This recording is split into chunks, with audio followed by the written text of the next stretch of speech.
भेदभाव झेलना पड़ा।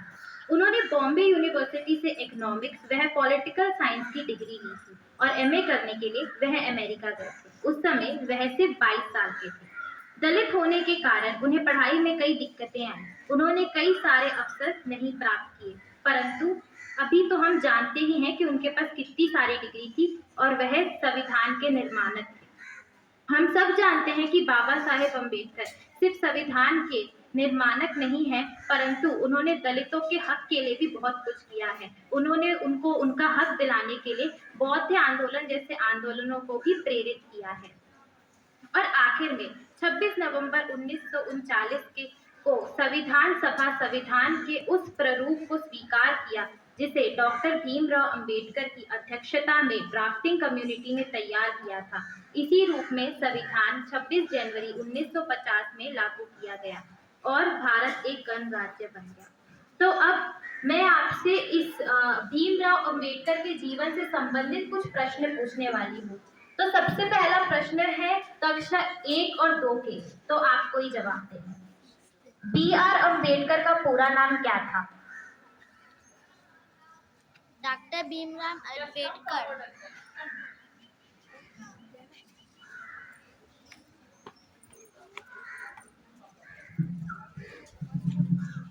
भीमराव बाबा साहेब अंबेडकर। सही उत्तर है भीमराव बाबा साहेब अंबेडकर। दूसरा प्रश्न, बी.आर. अंबेडकर का जन्म किस वर्ष में हुआ था?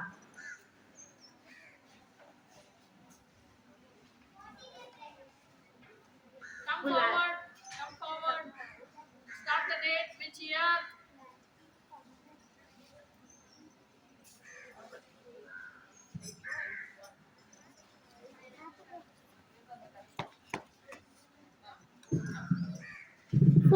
अप्रैल में हुआ था।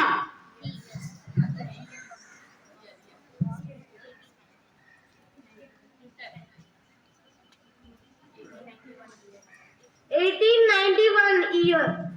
सही उत्तर है 14 अप्रैल 1851। अब जो दूसरा प्रश्न होने वाला है वो कक्षा 3री से लेकर 5वीं तक के लिए है, ठीक है। भीमराव अंबेडकर की माता का क्या नाम था?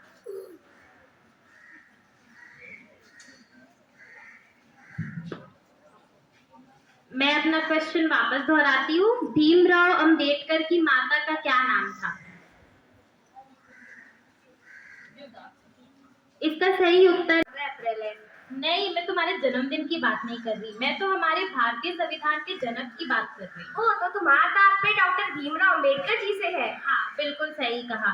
हर साल 14 अप्रैल को पूरे भारतवर्ष में अंबेडकर जयंती को बड़े ही धूमधाम से मनाया जाता है और हम सब जानते ही हैं कि अंबेडकर हमारे संविधान के लिए कितने महत्वपूर्ण इंसान रह चुके हैं। उन्होंने हमारे संविधान के निर्माण में कितना बड़ा योगदान दिया है और उन्होंने दलितों के हक के लिए भी तो लड़ाई की है।